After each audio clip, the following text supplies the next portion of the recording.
à 15-16 ans, je ne me retrouvais pas dans les valeurs justement un peu matérialistes et tout ce qui nous était proposé, c'était des bonnes études, une bonne carrière, faire un peu d'argent et puis aller en boîte le week-end. Ça ne me suffisait pas.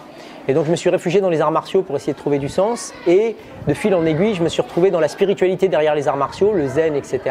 Et puis la source du bouddhisme qui était en Inde. Et donc c'est comme ça que j'ai débarqué en Inde. Ça a été une révolution intérieure parce que j'ai vu qu'il y avait de l'authenticité dans les traditions et pas seulement de la superstition, pas seulement des sectes, grâce à ces rencontres avec ces grands êtres en Inde. Et je pense que tout le monde est d'accord pour voir qu'on a un vrai problème à l'heure actuelle dans l'humanité parce qu'on a maintenant des enjeux qui dépassent les simples querelles politiques et qui sont des dangers potentiels pour toute l'humanité.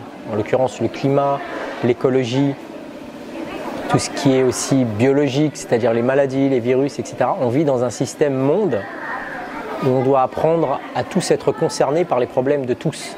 C'est ce qui me préoccupe, c'est-à-dire que je pense qu'on est dans un moment de stress général tellement grand, de tension et de crise tellement grande, que tout le monde va devoir se donner la main, sinon on n'arrivera pas et on va être dans le mur pour résoudre ces crises. Et donc quelque part je suis très optimiste parce que je pense que cette crise mondiale à l'heure actuelle va générer un sursaut de fraternité, comme on a pu le voir à Paris dernièrement, après ce qui s'est passé, même si ça a été interprété de différentes manières, politiquement récupéré, hypocrisie, etc. Je pense que ça, c'est complètement manqué le point de ce qui s'est passé.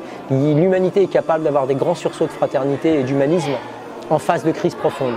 Je pense que les gens dans nos sociétés, chez nous, parce que quand tu dis il y a peu de personnes qui se posent des questions sur la vie, tu viens en Inde, il y a 800 millions de personnes, 1 milliard de personnes qui se posent des questions sur la vie et l'existence parce qu'eux, ils survivent au sens propre.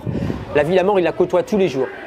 Donc nous, on est un tout petit nombre d'individus sur la planète qui pensons être le centre et le nombril du monde. Donc déjà, il faut recontextualiser ça. Pourquoi y a-t-il peu de gens dans nos sociétés surdéveloppées qui se posent ce genre de questions ? Et on est très minoritaires, nous, par rapport aux 7 milliards de frères et sœurs qui partageons cette belle planète. Premièrement, la spiritualité, elle existe pour les 80% d'entre eux au quotidien parce que c'est une réponse à l'angoisse qui les saisit chaque jour parce qu'ils survivent. Nous, on survit, mais en 2 mots. C'est-à-dire qu'on vit comme des nababs et on veut toujours plus. Et donc, on n'a pas le temps de se poser et de réfléchir sur le sens de l'existence. C'est essentiellement une question, je pense, de temps. Parce qu'on est dans une fuite effrénée, un peu nihiliste, postmoderne, vers posséder plus pour se sentir exister, quoi.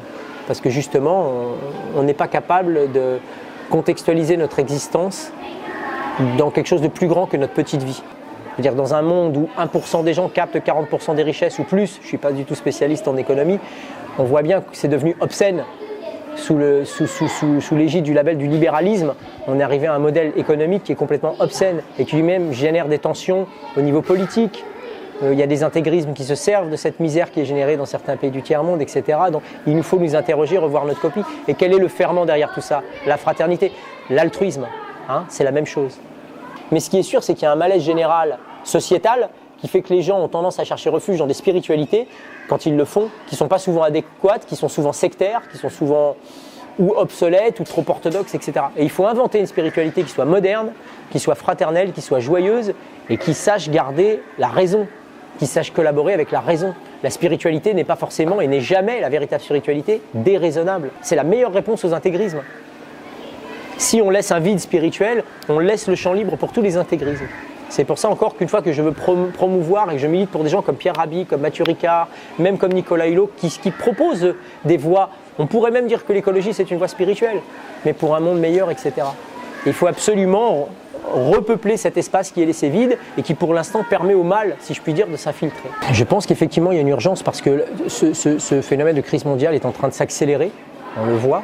Est-ce qu'on a les moyens, nous, avec nos petits bras, de changer le monde? Peut-être pas, mais l'important, c'est jusqu'au bout, contre vents et marées, faire notre part. Donc je pense que si chacun d'entre nous commence à comprendre ça et accepte de faire sa part dans l'établissement de l'altruisme et de la fraternité, au sein de nos actions, au sein de nos préoccupations, au sein de nos professions, etc., on peut avoir un sursaut comme ça qui peut nous permettre de sortir de ces crises. Je pense qu'intrinsèquement, tout être humain a une aspiration à une forme au beau, au bon, au bien. Et ça, c'est la spiritualité. Et les traditions nous offrent des réponses à ça, mais simplement, il faut avoir le courage de les actualiser. On ne va pas se remettre des turbans et des saris au XXIe siècle. Donc, à l'ère de l'iPhone et d'Internet, il nous faut pouvoir comprendre une spiritualité. C'est quoi? C'est un discours sur, en fait, le but de l'existence, la mort et qui suis-je?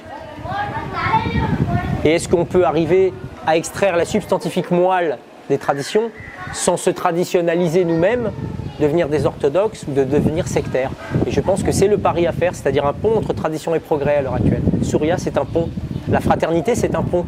Et il faut tracer des ponts entre tradition et progrès, entre pauvres et riches, entre nord et sud, entre est et ouest. Et là, on va découvrir une spiritualité mondiale. Un peu, comme on dirait si on était scientifique, une théorie unifiée de la spiritualité.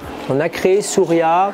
Pourquoi ? C'est justement pour essayer de répondre à cette problématique-là et essayer de trouver moi mon champ de service, c'est-à-dire de me sentir utile en Occident, après avoir fait ce parcours de 20 ans, 25 ans en Inde, notamment, enfin en Asie en général, en Inde, Népal, Thaïlande, etc., à la rencontre des traditions. Et comme disait Gustave Mahler, le compositeur, la meilleure façon de porter hommage à une tradition, ce n'est pas d'adorer les cendres, mais de porter la flamme. Donc Surya, c'est une flamme qui est portée maintenant, une lumière.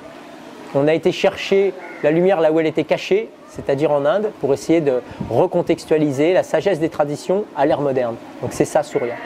Plutôt que de me projeter dans un avenir, je préfère œuvrer maintenant, essayer de changer le monde, faire ma part maintenant. Là, on est dans un ashram du sud de l'Inde, au milieu des orphelins. On a passé une semaine avec des Occidentaux qui sont venus à la rencontre de cette expérience, se confronter à des conditions de vie très simples, voire même austères, sobres, donc dans l'inconfort.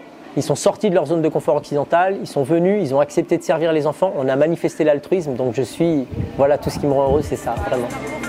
Jai Prema Shanti.